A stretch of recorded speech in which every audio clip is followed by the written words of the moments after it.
1824 সাল। একজন নর্তকী নৃত্য পরিবেশন করছে। একজন লোক এসে তাকে চড় মেরে ফেলে দেয়। সাথে সাথে তার লোকেরা এসে মেয়েটিকে টানতে টানতে নিয়ে যায়। মুখোশ পরা একজন লোক চিতায় আগুন দেয়, আর জীবন্ত মেয়েটি জ্বলন্ত আগুনে পুড়ে মারা যায়। সবাই চলে যাওয়ার পর দেখা যায় সেই জ্বলন্ত চিতা থেকে দুটি আগুনের পা বেরিয়ে আসে, মানে মেয়েটি অভিশপ্ত আত্মা হয়ে ফিরে আসে।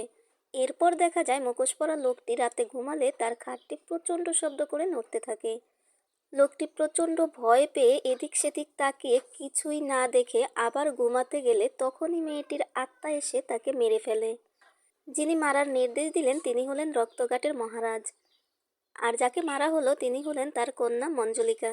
কিন্তু মহারাজ কেন তার নিজের মেয়েকে আগুনে পুড়িয়ে মারার নির্দেশ দিলেন, আর আত্মা হয়ে ফিরে আসার পর কি কি করতে থাকে, তাই দেখব আজকের এক্সপ্লেন করা হরর, সাসপেন্স আর কমেডি ভরা মুভি ভুলভুলাইয়া থ্রিতে। মুভিটি 2024 সালে হিন্দি ভাষায় মুক্তি পায়। সিন শিফট হয় বর্তমানে 2024 সালে এই দুজনের উপর। এর নাম রোহান, সবাই তাকে রুহ বাবা বলেই চেনে। আর এ হচ্ছে টিল্লু, রোহানের সহকারী। আর এদের কাজ হলো লোকেদের ভূতের ভয়ের সুযোগ নিয়ে ভূত তাড়ানোর নাম করে তাদের অর্থ আত্মসাৎ করা। এর মধ্যে এক লোক রোহানদের ডেকে একটি ছবি দিয়ে বলে, এ আমার ভাগ্নি মীরা, 1 বছর আগে মারা গেছে, এর আত্মাকে ডাকতে হবে। রোহান মীরার আত্মাকে ডাকতে থাকে। হঠাৎ করেই লাইটগুলো জ্বলতে নিভতে থাকে আর টিল্লু অজ্ঞান হয়ে যায়। তখনই ধোঁয়ায় ভরা একটি রুম থেকে মীরা ভূতের মতো এসে বলে, বল, আমায় কেন ডেকেছিস? মৃত মীরা সত্যি সত্যি এসেছে দেখে রোহান ভয়ে সাহায্য চাইতে থাকলে মীরা জোরে জোরে হাসতে থাকে। তখনই লাইট জ্বললে দেখা যায় জীবিত মীরা দাঁড়িয়ে আছে।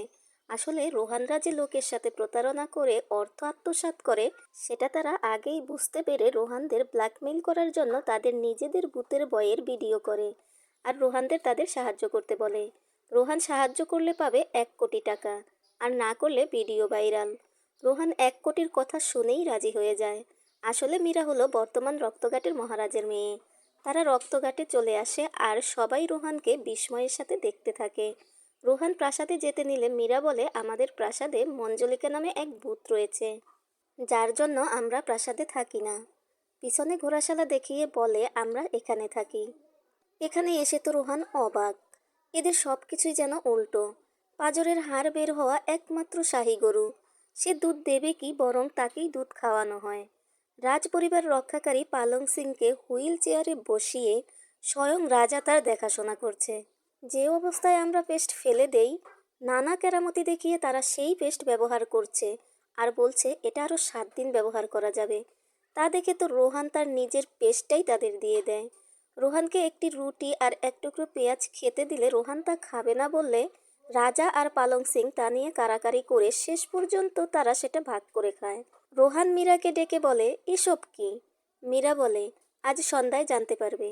আসলে এরা রাজপরিবার হলেও এখন আর তাদের রাজত্ব নেই। আত্মসম্মানের জন্য তারা কাজও করতে পারে না, তাই তারা নিজেদের লোক থেকে ধার করে চলতো, কিন্তু এখন আর তাদের কেউ ধারও দেয় না। এজন্য তারা মাঝে মাঝে না খেয়ে থাকে, আবার মাঝে মাঝে নিজেদের রক্তও বিক্রি করে। সন্ধ্যায় মীরা রোহানকে রাজপুরোহিতের কাছে নিয়ে গেলে রাজপুরোহিত রোহানকে দেখে খুশি হয়ে বলে, আমার পূর্বপুরুষেরা আপনার জন্য অপেক্ষা করেছে, আর আপনি আমার সামনে দাঁড়িয়ে আছেন। রোহান অবাক হয়ে মীরার কাছে জানতে চায়, কি বলছে? মীরা তাকে থামিয়ে দিয়ে রাজপুরোহিতের সাথে যেতে বলে আর তারা প্রাসাদের ভিতরে যায়।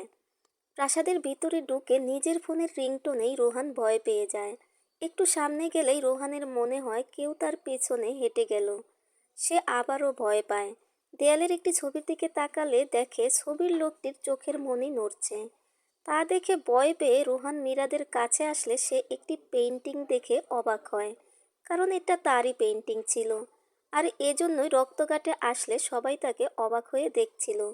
রাজপুরোহিত বলে, এটা তোমার নয়, এটা যুবরাজ দেবেন্দ্রনাথের, যে তোমার মধ্যে পুনর্জন্ম নিয়েছে। তোমাকে তার গল্প জানতে হবে। রাজপুরোহিত বলতে শুরু করে, আমাদের 1824 সালের ঘটনা দেখানো হয়। যুবরাজের এক বোন ছিল মঞ্জলিকা। সে নাচ আর যুদ্ধে ছিল খুবই তুখর, কারণ সে জানতো এই রাজ্য তাকেই সামলাতে হবে, কারণ সেই এই রাজ্যের একমাত্র উত্তরাধিকারী। কিন্তু কিছুদিন পর দাসীর ঘরে রাজার এক পুত্র সন্তান জন্ম নেয়। এতে মঞ্জলিকার ধারণার কোনো পরিবর্তন হয় না, কারণ সে ছিল দাসীর পুত্র। কিন্তু দেখা যায় সময় হলে রাজা যুবরাজকেই তার সিংহাসনের দায়িত্ব দেয়। এতে ক্ষিপ্ত হয়ে মঞ্জুলিকা যুবরাজকে মেরে ফেলে আর রাজা তাকে জীবন্ত মৃত্যুদণ্ডের আদেশ দেয়। কিন্তু মঞ্জুলিকার আত্মা আরও ক্ষিপ্ত হয়ে প্রতিশোধ নিতে ফিরে আসে আর প্রাসাদের সবাইকে মারতে থাকে। আমার পূর্বপুরুষেরা একটি রিচুয়াল পালনের মাধ্যমে তাকে একটি রুমের ভিতর বন্দি করে রেখেছে, কিন্তু তাতে মঞ্জুলিকা শেষ হয়ে যায়নি। এখনো এই প্রাসাদে কেউ থাকতে পারে না, প্রাসাদের বাইরে কোনো রকমে বেঁচে আছে। রিচুয়ালের নিয়ম অনুসারে এই বংশের কারো যদি পুনর্জন্ম হয় তাহলে সে মঞ্জুলিকাকে শেষ করতে পারবে।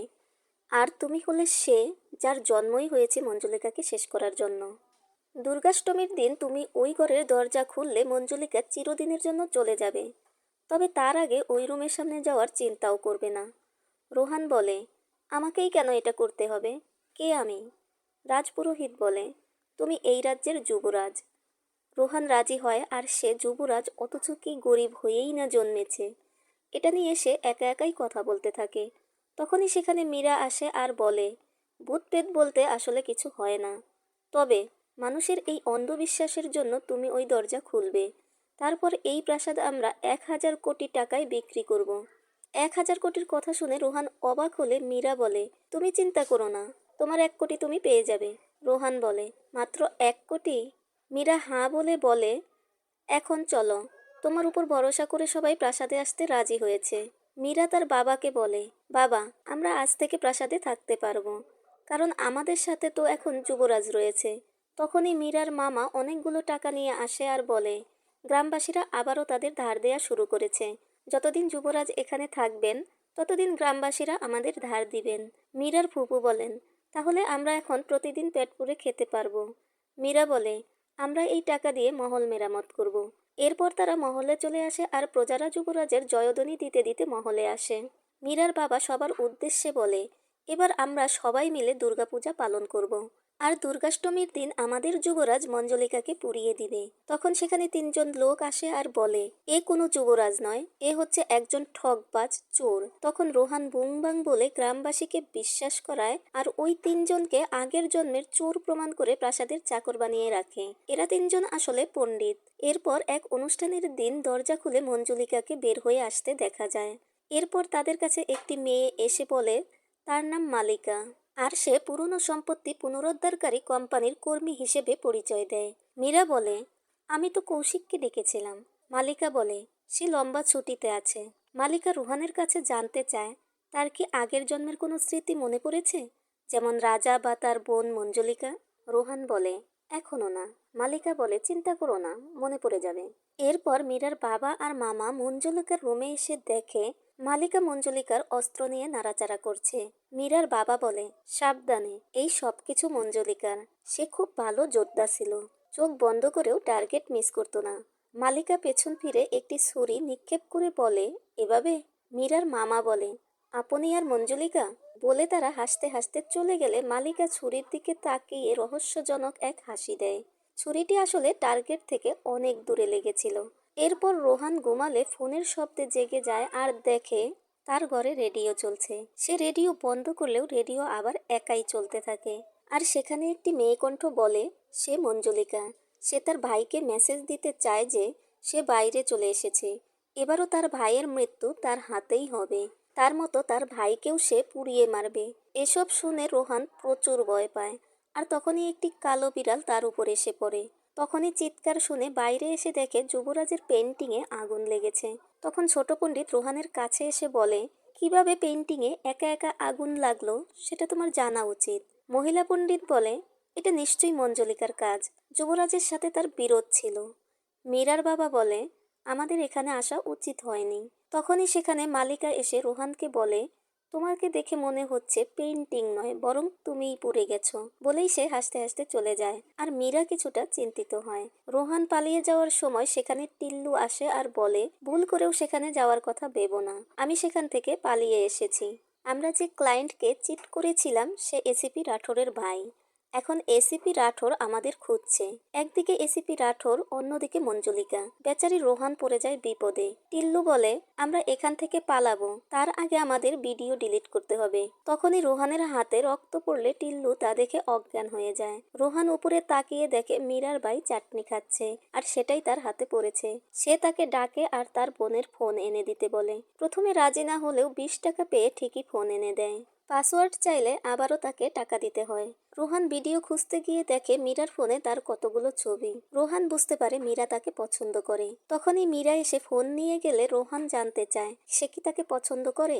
মীরা বলে, কখনোই না। রোহান জানতে চায়, তাহলে সে রূপ আভার ড্রেসে তোলা ছবি যত্ন করে রেখেছে কেন? মীরা বুঝতে পারে রোহান সব জেনে গেছে। তাদের মধ্যে সম্পর্ক হয় আর রোহান এখানেই থেকে যায়। মীরা মঞ্জুলিকার রুমের দিকে যেতে নিলে তারা দেখতে পায় মঞ্জুলিকার রুমের তালা সেখানে পড়ে আছে।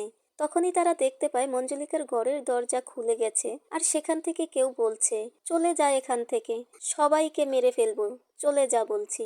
তারা ভয়ে দৌড়ে একটি রুমের ভিতরে আসলে দেখা যায় তাদের দুজনের মাঝখানে ভূতের অবয়ব দাঁড়িয়ে আছে। সেখান থেকে চিৎকার দিয়ে দৌড়ে বের হয়ে আসলে দেখে মালিকা মঞ্জুলিকার রুমের সামনে দাঁড়িয়ে আছে।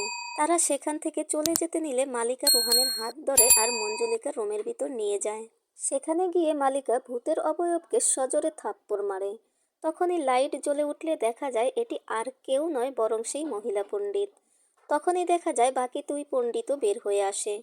তখন রোহান বলে, তোমরা এখানে কতদিন যাবৎ আছো? তারা বলে 2 বছর যাবৎ। তারা আসলে হলদিঘাটি থেকে এসেছে। তারা বলে তারা হলদিঘাটি থেকে জাপানে যাওয়ার উদ্দেশ্যে বের হলে এখানে এসে জ্বর শুরু হলে তারা এই প্রাসাদে আশ্রয় নেয়। তখন থেকে তারা এখানেই আছে। মীরা জানতে চায়, তালা কিভাবে খুলেছ? তারা বলে, রাজপুরোহিত এমন একটা তালা লাগিয়েছিল যা তার চেয়েও ভারী ছিল, আর সময়ের সাথে সাথে তা পুরনো হয়ে মরিচা ধরে এমনিতেই নষ্ট হয়ে গিয়েছিল। আর মঞ্জুলিকার কথা জানতে চাইলে তারা বলে, মঞ্জুলিকা তো সেখানে ছিলই না। মঞ্জুলিকার ভয় টিকিয়ে রাখার জন্য আমরাই সেখানে বড় তালা লাগিয়ে দিয়েছিলাম। তারা রোহানকে বলে, কিন্তু তুমি আসার পর আমাদের সব শান্তি নষ্ট হয়ে যায়। দুর্গাষ্টমীতে তুমি ওই তালা খুলে দিলে আমরা কোথায় থাকতাম? তাই আমরা তোমাকে তাড়ানোর জন্য অনেক চেষ্টা করেছি। এরপর তারা রোহানের সাথে ঘটানো সব কথা বলতে থাকে। পেইন্টিংয়ে চোখের মনি নড়া, রেডিওতে তাকে ভয় দেখানো, যুবরাজ দেবেন্দ্রনাথের পেইন্টিংয়ে আগুন লাগা, এই সব কিছুই তাদের কাজ ছিল। কিন্তু তুমি এত মোটা চামড়ার লোক যে গেলে তো নাই, বরং আমাকে থাপ্পড় মারলে। এরপর মালিকাকে জিজ্ঞেস করি, তুমি কিভাবে বুঝলে যে আমরাই তোমাদের ভয় দেখাচ্ছি? মালিকা বলে, কারণ আমি জানি তুমি মঞ্জুলিকা নও। এরপর তারা সিদ্ধান্ত নেয় যে আগামীকালই সকলের সামনে এই রুমের দরজা খুলে দিবে, আর রোহান মালিকাকে মঞ্জুলিকা হওয়ার অভিনয় করতে বলে। মালিকা রাজি হয় আর বলে, অবশ্যই সে এটা করবে, কারণ রোহান তো তার ছোট ভাইয়েরই মতো। মীরার বাবা বলে, রাজপুরোহিত এটা করতে মানা করেছিলেন। রোহান বলে, সমস্যা নেই, গ্রামের 3 মহান পণ্ডিত আমাদের সাহায্য করবেন। এরপর তারা মন্ত্রপাঠের অভিনয় করে আর মালিকা মঞ্জুলিকার অভিনয় করতে থাকে। একসময় দরজা খুলে যায় আর রোহান সবাইকে বলে সে চিরদিনের জন্য মঞ্জুলিকাকে তাড়িয়ে দিয়েছে। সবাই খুশি হয়ে তার জয়ধ্বনি দিতে থাকে। পরের দিন রাজপুরোহিত এসে বলে, আমি বলেছিলাম দুর্গাষ্টমীর আগে এই দরজা না খুলতে। মীরা বলে, পণ্ডিতজি, আমি আপনাকে সম্মান করি, কিন্তু একথা সত্যি যে মঞ্জুলিকার গল্প পুরোটাই মিথ্যে। এটা আসলে গ্রামের পণ্ডিতদের নাটক ছিল। এই দরজা আগে থেকেই খোলা ছিল। পুরোহিত বলে, এর মানে হচ্ছে মঞ্জুলিকা আগেই বের হয়ে গেছে আর সে আমাদের মধ্যেই আছে তার চাল চালার জন্য। তখনই দেখা যায় মালিকা লোক দিয়ে দেয়াল থেকে কিছু খোলার সময় দেয়ালটাই ভেঙে পড়ে যায়, আর সেখান দিয়ে একটি গোপন পথ বের হয়। সবাই মিলে সেই পথ দিয়ে ভিতরে ঢুকলে দেখতে পায় বাহিরে মঞ্জুলিকার রুমের মতোই আরও একটি রুম এখানেও রয়েছে। মীরার বাবা রাজপুরোহিতের কাছে এসবের মানে জানতে চাইলে সে জানায় এসবের কোনো উত্তর এখন তার কাছে নেই। সে রাজা সাহেবের বানানো লাইব্রেরিতে যাবে আর সেখানেই হয়তো এর উত্তর মিলবে। তবে দুর্গাষ্টমীর আগে কোনোভাবেই যেন এই দরজা না খোলা হয়। এটা শুনে মালিকা হাসতে হাসতে সেখান থেকে চলে যায়।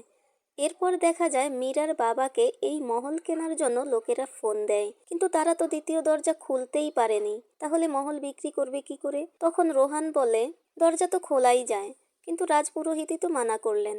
সে কত শত বড় বড় ভূত, কবরস্থানের ভূত তাড়িয়েছে, তারই কথা মীরার বাবাকে বলতে থাকে। তখন মীরার বাবা বলে, 2 নম্বর দরজা খোলার কথা আমরা রাজপুরোহিতকে বলবোই না, তোমরা দরজা খোলার ব্যবস্থা করো, যা হয় পরে দেখা যাবে। তারা খুশি হয় আর পরের দিনই তারা দ্বিতীয় দরজা খোলার জন্য যায়। রোহান দরজা খুলতে থাকে আর ওদিকে রাজপুরোহিত সবকিছু বুঝতে পেরে রাজপ্রাসাদে আসতে থাকে। রোহান দরজা খুলতেই শত শত কাক বের হয়ে আসে। রাজপুরোহিত এসে বলে, তোমরা এটা কি করেছো? তোমরা এর সম্পর্কে কিছুই জানো না। মহারাজের একটি নয় বরং দুটি কন্যা ছিল, অঞ্জলিকা এবং মঞ্জলিকা। ছোট বোন তুফান হলে বড় বোন ছিল হ্যারিকেন। একজন ছায়া দেখে আক্রমণ করলে অপরজন ওপেন চ্যালেঞ্জ করে। দরজা খোলা আছে মানে আমি নিশ্চিতভাবে বলতে পারি বিপদ আসন্ন। তখনই বাইরে আরও একজন মহিলাকে দেখানো হয়। এরপর আমাদেরকে 200 বছর আগের ঘটনা দেখানো হয়। মহলে 2 রাজকন্যার নৃত্য পরিবেশনের আয়োজন করা হয়। নৃত্য পরিবেশনের পর রাজা তাদের নৃত্যে খুশি হয়ে তাদের 2 বোনের জন্য সে পুরস্কার ঘোষণা করে। আর তা হলো দুর্গাষ্টমীর শুভ দিনে রাজা নতুন উত্তরাধিকারীর হাতে ক্ষমতা হস্তান্তর করবেন। আর তিনি হলেন তাদেরই ছোট ভাই যুবরাজ দেবেন্দ্রনাথ। 2 বোনের কেউই এতে খুশি হয় না, কিন্তু তারা কাউকেই কিছু বুঝতে দেয় না। সিন চলে আসে প্রেজেন্টে। মন্দিরা নামের একজন মহল কিনতে এসে রোহানকে ধন্যবাদ দিয়ে বলে, তুমি ওই দরজা না খুললে তো আমি এখানে আসতেই পারতাম না। এতে রোহান অবাক হয়ে যায়। মন্দিরা জানায়, রোহান দরজা খুলে ভূত তাড়িয়েছে বলেই তো সে এই মহল কিনতে এসেছে। মীরার বাবা বলে, মন্দিরের জন্য তারা স্পেশাল কামরার ব্যবস্থা করেছে।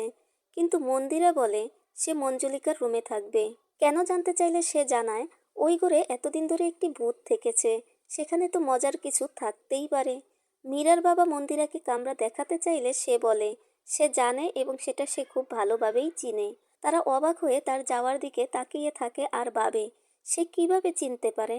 তাহলে কি এই মঞ্জুলিকা? মন্দিরা মঞ্জুলিকার রুমে আসলে সেখানে সে মালিকাকে দেখে আর দুজনেই দুজনার গলা চেপে ধরে।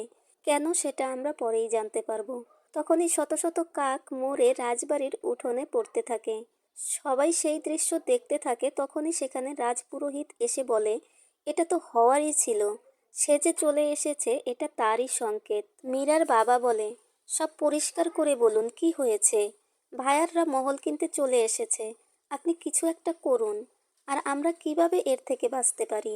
তখন রাজপুরোহিত রোহানকে দেখিয়ে বলে, আপনাকে এসব থেকে কেবলমাত্র ওই বাঁচাতে পারে। রোহান বলে, আপনি বারবার আমাকেই কেন বলছেন? আমি কিভাবে বাঁচাতে পারি? রাজপুরোহিত বলে, আমি আমার ধর্মগ্রন্থের জ্ঞানকে কাজে লাগিয়ে সেই রিচুয়াল আবার পালন করব এবং সেই পবিত্র আগুন থেকে পবিত্র তেল উৎপন্ন হবে। আর সেই তেল ব্যবহার করে তুমি মঞ্জুলিকার আত্মাকে পুড়িয়ে ছাই করতে পারবে। কিন্তু সেই পর্যন্ত সবাইকে বাঁচতে হবে, কেননা আমি বুঝতে পারছি যে সে বের হয়ে এসেছে এবং তার নজর তোমাদের সবার উপরে রয়েছে। তখনই দেখা যায় মন্দিরা এবং মালিকা দুজনই উপর থেকে তাদের দিকেই দেখছে। এরপর মীরা এবং রোহান মন্দিরাকে নিয়ে পুরনো মন্দিরগুলোতে ঘুরতে আসে। রোহান মন্দিরাকে মন্দিরে যেতে বললে সে এতটা রেগে যায় যে মীরা আর রোহান দুজনেই অবাক হয়ে তার দিকে তাকিয়ে থাকে। তখনই মন্দিরা নর্মাল হয়ে বলে, আসলে আমি তো নাস্তিক, তাই মন্দিরে যাব না, তার চেয়ে বরং অন্য কোথাও চলো। এদিকে দেখা যায় মীরার বাবা মহলে অনেক লোককে দাওয়াত করে খাওয়াচ্ছে আর বলছে, আমাদের খারাপ সময়ে আপনারা আমাদের সাথে ছিলেন, এখন আমাদের ভালো সময় এসেছে, কিভাবে আমরা আপনাদেরকে ভুলে যেতে পারি? ভালো করে খান।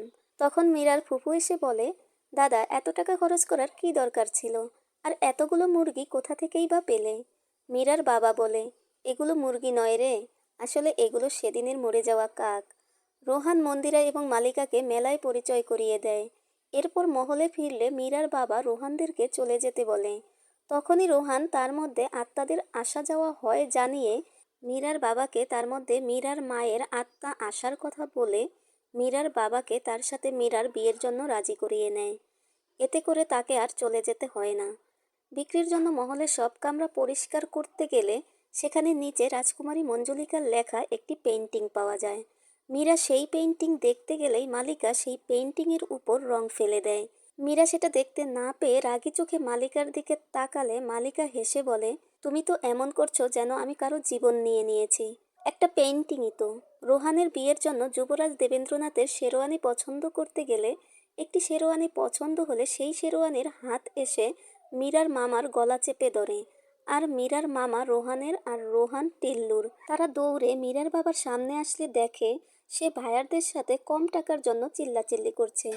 ৮০০ কোটি টাকার চেক ছিঁড়ে ফেলে তাদেরকে তাড়িয়ে দেয়। তখনই মীরার মামা বলে যে মঞ্জুলিকার ভূত এখান থেকে যায়নি। মীরার বাবা রোহানকে দেখিয়ে বলে, এ তো তাকে তাড়িয়ে দিয়েছিল। তখন সবাই মিলে বলতে থাকে, এ আসলে কোনো বাবা টাবা নয়। মীরার বাবা টুকরো টুকরো করা চেক আবার জোড়া লাগাতে যায়। না পেরে সে রোহানকে মারার চেষ্টা করলে রোহান বলে, আমাকে পরে মারবেন, আগে মঞ্জুলিকার হাত থেকে বাঁচতে হবে। মীরার বাবা বলে, সে এই মহল ছেড়ে কোথাও যাবে না। বাইরে গিয়ে না খেয়ে মরার চেয়ে মঞ্জুলিকাই তাদের খেয়ে ফেলুক। না হয় যেভাবেই হোক সে মহল বিক্রি করবেই। তখন রোহান তাকে বুদ্ধি দেয়, মন্দিরা তো ভূতের বিশ্বাস করে না, তাহলে আমরা তার কাছেই এটা বিক্রি করব। সবাই মিলে মন্দিরার কাছে গেলে মন্দিরা জানায় সে তো আগে থেকেই উইল তৈরি করে নিয়ে বসে আছে, কিন্তু দুর্গাষ্টমীর দিন এই ডিল ফাইনাল করবে। তার আগে কিছুতেই হবে না বললে বিকি খান্না নামের একজন ব্যবসায়ী এসে বলে সে আজই এটি ক্রয় করবে আর তাকে সঠিক মূল্যই দিবে। এতে মন্দিরা খুবই রেগে যায়, কিন্তু তার কিছুই করার থাকে না। এরপর তারা বিকি খান্নাকে নিয়ে রাজার সিংহাসনের কাছে আসলে বিকি খান্না বলে, এটা তো খুবই সুন্দর, এটা আমি আমার বেডরুমে রাখবো, আর এটাকে আমি রিডিজাইন করব। মালিকা বলে, রাজার সিংহাসন একটি ঐতিহ্যবাহী জিনিস। বিকি খান্না বলে, আমার জিনিস আমি যেখানে খুশি সেখানে রাখবো। বলে বাই বলে চলে গেলে মালিকাও তাকে বাই বলে রহস্যজনকভাবে হাসে। বিকি খান্না চলে যাওয়ার সময় সিংহাসন নিয়ে যায়, আর উপরে দাঁড়িয়ে মন্দিরা এবং মালিকা দুজনেই তাকে দেখতে থাকে, আর দুজনকেই প্রচণ্ড রাগতে দেখা যায়। বিকি খান্না মনের আনন্দে গান গেয়ে চলে যাওয়ার সময় হঠাৎই তার গাড়ির সামনে মঞ্জুলিকার ভূত দেখতে পেয়ে চিৎকার করে ওঠে, আর তার গাড়ি একটি গাছের সাথে ধাক্কা লাগে। সে এদিক সেদিক তাকাতেই দেখে ভূত তার গাড়ির ব্যাক সিটে বসে আছে। তা দেখে সে গাড়ি থেকে নেমে দৌড়াতে থাকে। অনেকটা দূরে আসার পর পিছনে তাকিয়ে দেখে কুৎসিত চেহারার অবয়বটি সিংহাসনে বসে আছে, আর তখনই তাকে মেরে ফেলে। মীরা রাজদরবারে গিয়ে মালিকাকে সেখানে সিংহাসনে বসে আছে দেখে জানতে চায়, হারিয়ে যাওয়া সিংহাসন তুমি কোথায় পেলে?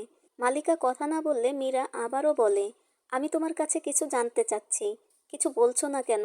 তখনই মালিকা প্রচণ্ড ক্রোধান্বিত হয়ে তাকে বকে আর বলে, বলেছিলাম না এটা আমার সিংহাসন, কেউ এটা ছুঁতে আসলেও তার গলা কেটে রেখে দেব।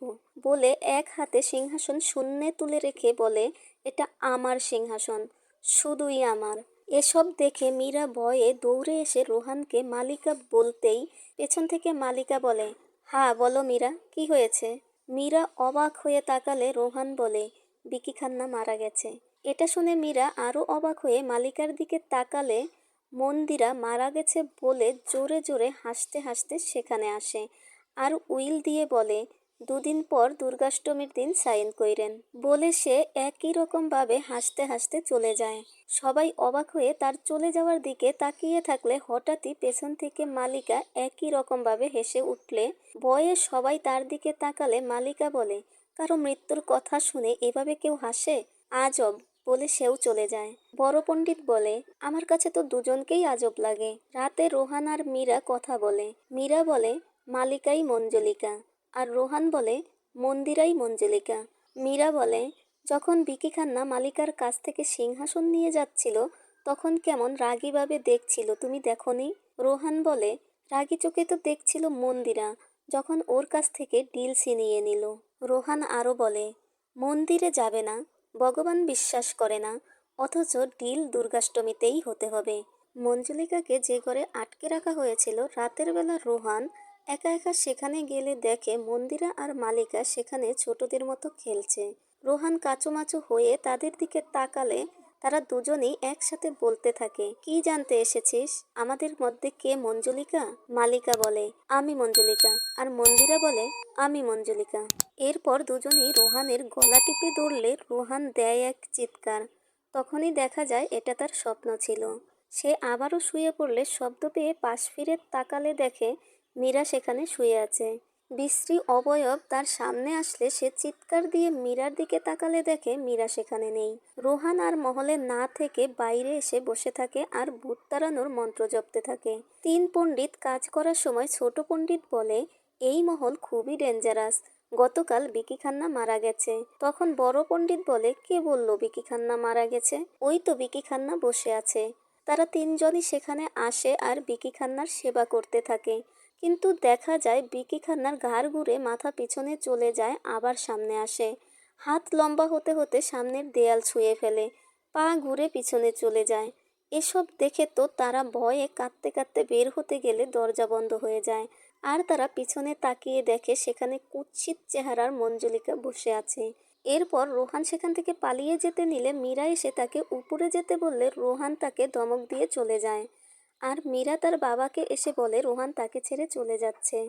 মীরার বাবা বলে, এটা তো তোমার জন্য খুবই ভালো হয়েছে। আমার প্রথম থেকেই ওকে একদম পছন্দ ছিল না।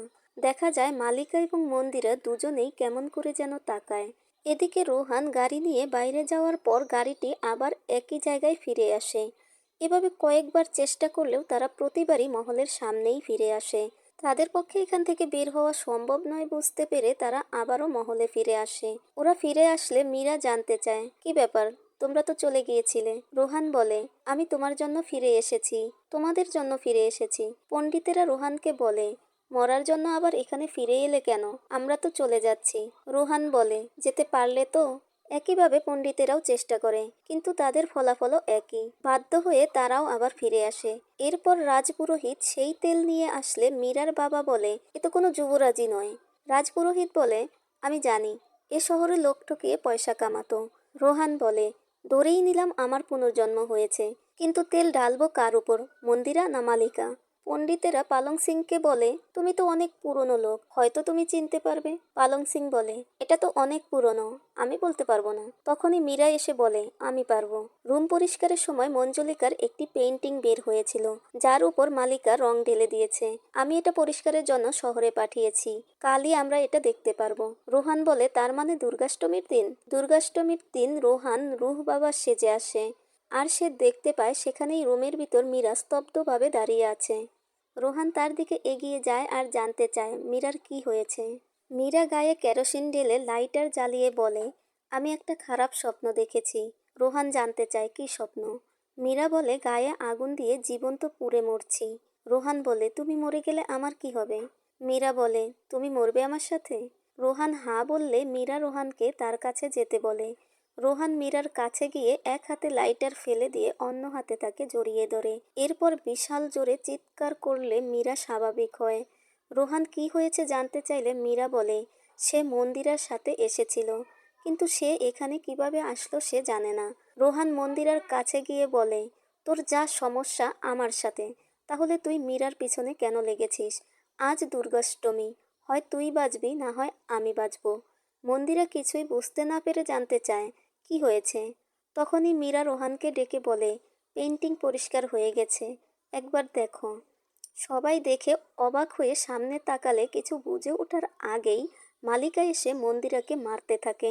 মালিকা মন্দিরাকে চুল ধরে টেনে একটি পিলারের চূড়ায় গিয়ে দাঁড়িয়ে বলতে থাকে, আমি মঞ্জুলিকা। মন্দিরা শূন্যে জ্বলতে থাকে আর বলে, আমাকে ছেড়ে দে। মালিকা তাকে ছেড়ে দেয়, কিন্তু মাটিতে পড়ে যাওয়ার আগে সে আবার ধরে নেয় আর বলে, আমি আগে আমার প্রিয় ভাইকে মারব, তারপর তোকে। রোহানের কাছে গিয়ে তার গলা চেপে শূন্যে উঠিয়ে ধরলে। রোহান হাতে লাইটার জ্বালিয়ে নিচের দিকে তাকালে দেখা যায় সেখানে পবিত্র তেল দিয়ে ঘিরে ফেলা হয়েছে। এরপর রোহান হেসে লাইটার সেই তেলের উপর ফেলে দেয় আর সেখানে আগুন জ্বলে ওঠে। রোহান সেখান থেকে বেরিয়ে আসে, কিন্তু মালিকা সেখানে অজ্ঞান হয়ে যায়। রোহান মন্দিরার কাছে গিয়ে সে ঠিক আছে কিনা জানতে চাইলে মন্দিরা মুখের এক সাইড বিকৃত করে রোহানের দিকে তাকিয়ে হাসতে হাসতে বলে, আমি একদম ঠিক আছি, তুমি তো ভুল মানুষকে জ্বালিয়ে দিয়েছো। তখনই দেখা যায় মালিকা চক্রের ভিতর থেকে হেল্প চাইতে থাকে আর মন্দিরা বলতে থাকে, আমি মঞ্জুলিকা, আমি মঞ্জুলিকা বলে চিৎকার করতে থাকলে চারিপাশের দেয়ালগুলো সব ভেঙে পড়তে থাকে। তখনই সেখানে সিংহাসন আসে আর মন্দিরা সেটাকে এক হাতে শূন্যে তুলে বলে, এটা শুধুই আমার। এটা বলে সে সিংহাসনে গিয়ে বসে আর বলে, এখানে আমাকে জ্বালানো হয়েছিল আর তোমরা সবাই দেখেছিলে, আজ তোমরা সবাই জ্বলবে আর আমি দেখব। তখন সেখানে রাজপুরোহিত আসে আর বলে, তুই কোন শক্তির জন্য এরকম করছিস? আজ তোর সব শক্তি শেষ। মন্দিরা রাজপুরোহিতকে এক ঢিলে দূরে ফেলে দেয় আর সবার দিকে রেগে তাকাতে থাকে। ওদিকে মালিকা আবারও অজ্ঞান হয়ে যায়। রোহান গিয়ে মালিকাকে জাগালে তখন মীরা আবার তাকে পবিত্র তেল আর লাইটার এনে রোহানের হাতে দেয়। রোহান মন্দিরাকে জ্বালাতে গেলে মালিকা রোহানকে ডেকে সেটা করতে নিষেধ করে আর বলে, আমার সাথে যা হয়েছে তা ওর সাথে করো না, কারণ আমি মৃত্যুর খুব কাছ থেকে দেখেছি জীবন কতটা দামি। আসল কথা তো এটা যে না আমি ভূত না ও।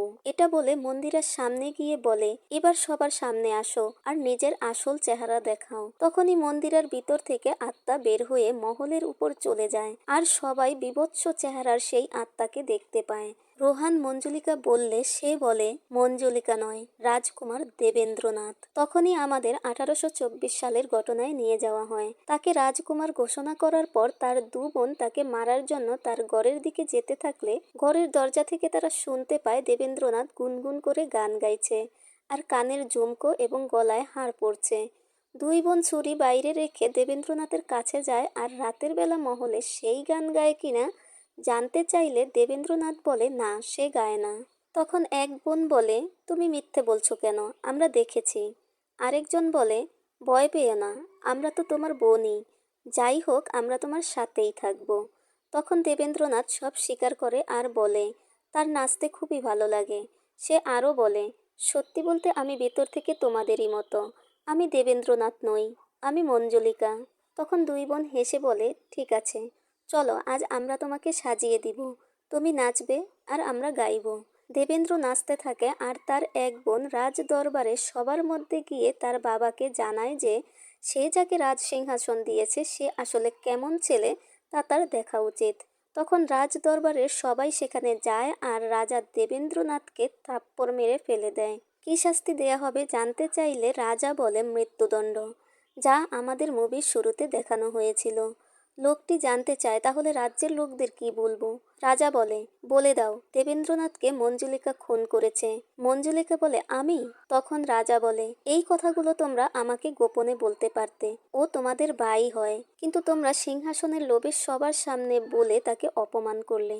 আসলে আমার কোনো সন্তানই আমার সিংহাসনের যোগ্য নয়। আজ থেকে তুমি তোমার ভাইয়ের খুনি হিসেবে চিহ্নিত হবে, আর অঞ্জলিকা, তোমার নাম ইতিহাসের পাতা থেকে মুছে ফেলা হবে। আমি তোমাদের দুজনকে নির্বাসনের শাস্তি দিচ্ছি। দুই বোন দেবেন্দ্রনাথের দিকে আর দেবেন্দ্রনাথ দুই বোনের দিকে তাকিয়ে থাকে। তখনই আগুন লাগিয়ে দিলে জীবন্ত দেবেন্দ্রনাথ জ্বলতে থাকে। এরপর আত্মা হয়ে সবাইকে মারতে থাকলে রিচুয়ালের মাধ্যমে তার আত্মাকে আটকে রাখা হয় আর গ্রামবাসীকে জানানো হয় যে এখানে মঞ্জুলিকাকে আটকে রাখা হয়েছে। আসলে তো এখানে দেবেন্দ্রনাথের আত্মাকে আটকে রাখা হয়েছিল। সেখান থেকে বের হয়েই আমি তোমাদেরকেই সামনে দেখতে পাই আর প্রথম রাতেই আমি তোমাদেরকে মেরে ফেলতে চাই, কিন্তু আমার মনে হলো এত সহজ মৃত্যু তোমাদের হতে পারে না। তোমরা আমাকে যেভাবে মেরেছিলে আমি তোমাদের সেইভাবে পুড়িয়ে মারব। সে আরও বলে, এতদিন মন্দিরা আর মালিকারা যা কিছু করেছে তার সব কিছুই সে করিয়েছে, যাতে সবাই বিশ্বাস করে তোমরা দুজনই মঞ্জুলিকা। আর আজ দুর্গাষ্টমীর এই শুভ দিনে আমি তোমাদের সবাইকে জ্বালিয়ে মারব। এরপর রাজপুরোহিতের দিকে তাকিয়ে বলে, রাজপুরোহিত, এবার তুমি রাজপরিবারকে কিভাবে বাঁচাবে? তখন রোহান বলে, তুই কিভাবে বাঁচবি সেই চিন্তা আগে কর, তোর পায়ের নিচে দেখ। দেখা যায় তার পায়ের নিচে সেই পবিত্র তেল, আর মালিকা এবং মন্দিরা দুজনে তাকে জ্বালাতে মশাল হাতে আসছে।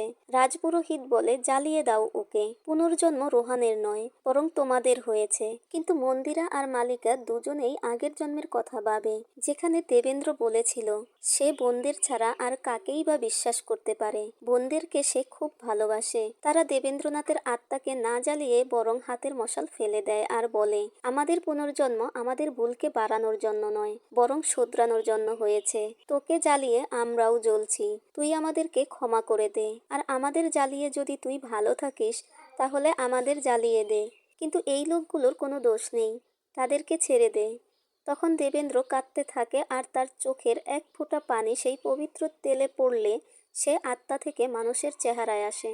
রোহান জানতে চায় কি হচ্ছে। রাজপুরোহিত বলে তার আত্মা মুক্তি পেল।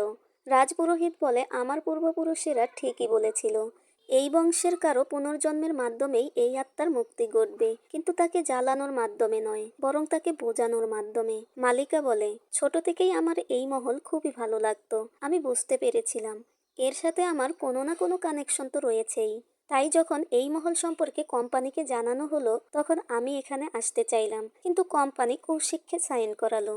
মীরা বলে, এজন্য আপনি কৌশিককে মেরে ফেললেন? মালিকা বলে, আরে না, সে তো সত্যিই ছুটিতে আছে। এরপর মন্দিরা বলে, আমি এখানে অন্য কাজে এসেছিলাম, কিন্তু এখানে এসে মনে হলো কিছু একটা তো হচ্ছে এখানে। রোহান বলে, মন্দিরাজি, আপনি মহল কিনতে আসেননি? মন্দিরা বলে, আমার নামই তো মন্দিরা নয়, আমি এসিপি রাঠোর। এটা শুনেই রোহান পড়ে যায় আর সবাই হাসতে থাকে। আর মুভিটি এখানেই শেষ করা হয়। তো কেমন লাগলো আজকের মুভি? ভালো বা খারাপ যাই লাগুক জানাতে ভুলবেন না। ফিরে আসবো ফিল্ম স্টোরিতে আপনাদের পছন্দের নতুন অথবা পুরনো কোনো গল্প নিয়ে। সে পর্যন্ত সবাই ভালো থাকুন, সুস্থ থাকুন। আল্লাহ হাফেজ।